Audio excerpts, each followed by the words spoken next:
On the third day before Christmas, the Eagles gave to us a 54 burger on the Bears. Hey Jay, sorry to ruin your Christmas there, pal. Not really.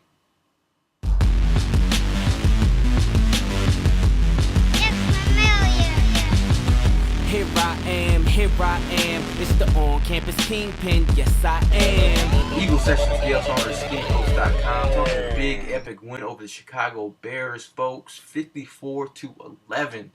You're looking at a playoff team, bound team that's trying to make the playoffs, who has everything to win and gain from this win, but they beat them silly. I mean, think about the teams that the Eagles have beat the last couple weeks. You know, like we talked about some of the teams that they, were beating that didn't have winning records. But when you see them beating the Lions, you see them beating, the Cardinals, and now you see them beating the Bears, and seeing them come back this week and score 54 points in primetime television, showing everybody that, hey, this Eagles team is for real, and they have something to prove. And especially in the sense that the Eagles, this game didn't mean much in terms of them making the playoffs, but it did mean something to, the guys in that locker room. This is a game where they just, they wanted to show that they could play some quality football. And Chip Kelly had these guys fired up. Some guys were early in the week were saying, should we sit some of these younger players or sit some of our star players? No, this is a young team, a team that's trying to make the playoffs. If you want to play playoff football, you cannot rest players. And I'm so glad that Chip Kelly didn't rest players, because obviously it showed he knew what he was doing. I mean, there's so much scoring for me to go back and recap every score. We could be here forever. 54 points, folks. You have to be excited when your defense comes up, gets a 3 and out, but they get a sack. You know what I mean? Trent Cole, again, setting the tone. He did this a couple other weeks back. I mean, Trent Cole, 3 sacks on the day.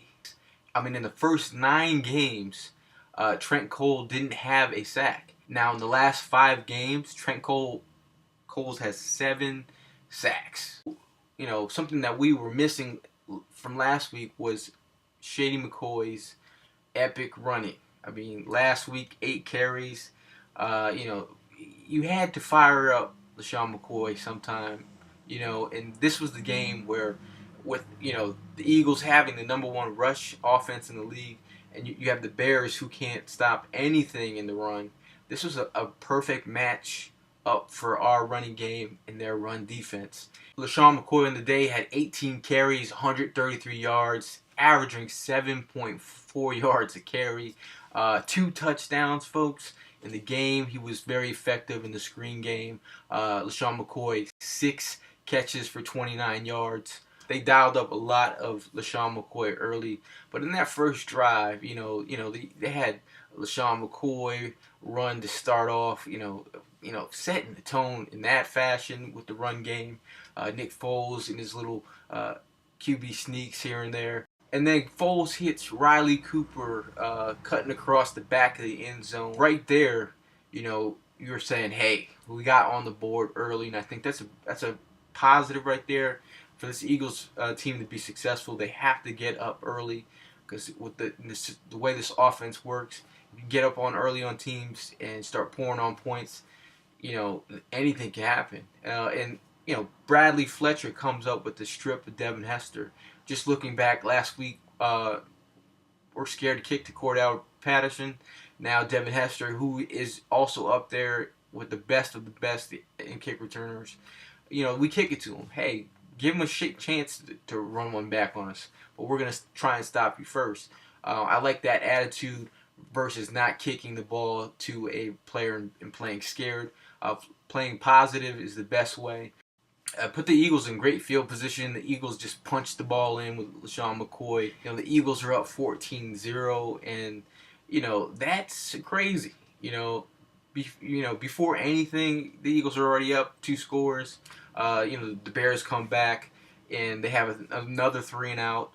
The Eagles get the ball back again. The Eagles are, bringing the screens, to bringing the misdirection runs, you know, dialing up all different types of formations.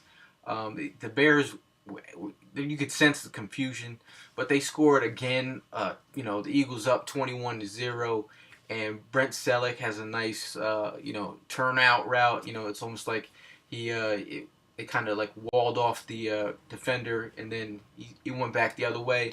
Selleck for a touchdown. But 21 points right off the bat in the first quarter.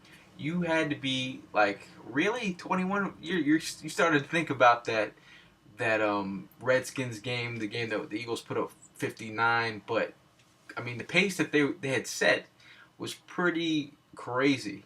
Initially, when this game started, you knew that the Eagles were facing a tough opponent in the Bears receivers, being that Brandon Marshall and Alshon Jeffries, the monsters of the Midway. Those guys are huge, especially with our secondary. You thought they could get some yards on us, but the fact that those guys only had 10 catches for like 112 yards is ridiculous. That's huge. Brandon Marshall did sneak in a touchdown, and then they got the 2-point conversion. But think about it. 11 points by that offense.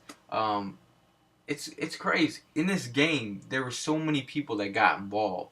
It's really hard to like keep up with so much that was going on, because I know while you were watching the game, if you just turned your head, the Eagles were scoring. Everybody stepped up. It was a huge team win. We're talking about Donnie Jones, our punter. The guy, this is his 30-second punt inside the 20. And, situations where the Eagles get the safety, Cedric Thornton, who's playing like a beast. He doesn't get that opportunity if, first of all, Brandon Boykin doesn't down the ball. So, you're looking about, guys are playing sound all across the board, and that's what you like to see, especially at this time of the season. With Shady McCoy putting up crazy numbers in the rush game, McCoy was doing it all. But, not to be outdone, the guys like Bryce Brown on the day, 9 carries, 115 yards, 12.8 yards a carry, and a touchdown. Chris Polk, not to be outdone, 2 carries, 12 yards, 6 yards a carry, 1 touchdown. The Eagles' running attack was ridiculous on the day. 289 yards rushing, folks. Hats off to Nick Foles. Again, he played efficient football on the day. 21 for 25, 230 yards, 2 touchdowns. He had, great ball placement on the day. His pass rating of 131.7. That's, it's so easy to root for Nick Foles. The guy is super humble, has a great attitude, has a great team first attitude, and is a great competitor.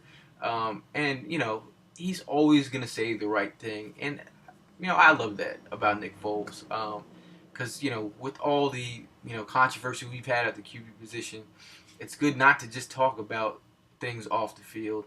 But, again, Mike Vick has been a great supporter of Nick Foles, and that is a beauty. And that's a beautiful thing moving forward. If the Eagles bring him back as a backup quarterback, I wouldn't mind. But Nick Foles has a good support system from a veteran who has been around the league, and you can tell that Nick Foles is in a good place mentally. He's definitely things are starting to click, things are starting to slow down for him. But he's throwing guys open, great ball placement. Thing I wanted to mention about Deshaun Jackson, he had a pretty good game in the sense that, just because he's not catching 10 balls in a game, is he not effective? He is effective as a decoy. And I mentioned, I was talking to some friends the other day about how using Deshaun Jackson out of the backfield is a nice little wrinkle to this offense. Because thinking about Deshaun Jackson, especially in these man situations. I think it's easier when you have Deshaun Jackson moving around in the backfield out of the, like he's a difference maker. You have him running around in the backfield, going in motion. It's easier for him to get across on screens. So Deshaun Jackson makes defenders pay attention to him, and when you have him doing things on the other side of the field, you have screens on the other side of the field. You can hit LaShawn McCoy on the other side. You can hit Brent Selleck on screens. So that's a positive. Seeing the way they were utilizing the screen made me excited. I know Andy Reid was probably, his panties were in a bunch. Hey, that's my screen. But I was very excited that they, used the screens.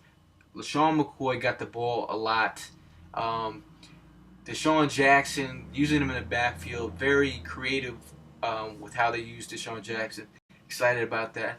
Riley Cooper, again, making plays when he has the opportunity to make plays. Riley Cooper had 3 catches for 53 yards, 17 yards a pop, and 1 touchdown. But those 3 catches that he had all meant something. Selleck on the day, 3 catches for 58 yards and a touchdown. Just think about how many guys got involved, and that's what you like to see. Defenses, when they don't know where the ball is going, who's going to be involved, what kind of wrinkles are the Eagles going to use yet. When you have a defense thinking like that, the floodgates are open. First and foremost, let's talk about the defense, and they did a phenomenal job, getting some pressure on Jay Cutler. Michael Kendricks, he had, flying all over the place. He had 5 tackles, 4 solo, 2 sacks, a tackle for a loss. He played a phenomenal game. You have to be excited about that guy. He's got a high motor, and he definitely got to the quarterback. And hopefully they keep utilizing him in that role. The guys were playing sound ball all over the place. Even Kerry Williams coming up with some pass deflections. Bradley Fletcher, 9 tackles on the day. We did lose Earl Wolf. He left the game early, and Patrick Chung stepped up. But yeah, man, you have to be excited. I mean, going into this week, it's Christmas. This was our Christmas gift, and we have set the tone for this upcoming game. We're showing that this team might not be the same team that the Cowboys faced early in the season, because Nick Foles has finally learned how to play against man. They've kind of figured it out in the sense of what plays work against man. I mean, once they first started against the Cowboys back early in the season, they were starting to get used to their offense and getting used to their plays. Teams are going away from the zone and bringing the man, and we didn't really know how to handle it well. And, guys like Riley Cooper were having a hard time getting off the jam. Avant, those guys were having a hard time getting open. But you're looking at a Dallas Cowboy team that's dealing with a lot of injuries. So in that sense, hey, it is what it is. Teams deal with injuries, and the healthiest team at the end of the season usually has a better opportunity of winning. So in that right, the Eagles have a pretty healthy team all around. Maybe it's those smoothies, maybe it's the music, maybe it's the sports science that Chip Kelly has brought to the table, but the Eagles are playing pretty sound football. And Eagles fans, if there's anything that you want to add it in the comments. What made you happy? What made you excited? What is on your mind? I'd love to know. But Eagle Sessions, Gayle Saunders, living the dream, not as in dream team, but living the dream. Last but not least, Merry Christmas, Happy Holidays, Happy Kwanzaa, whatever you celebrate. Hopefully you have a great holiday with your family. But I'm Gayle Saunders signing off, and I'll see you guys next week.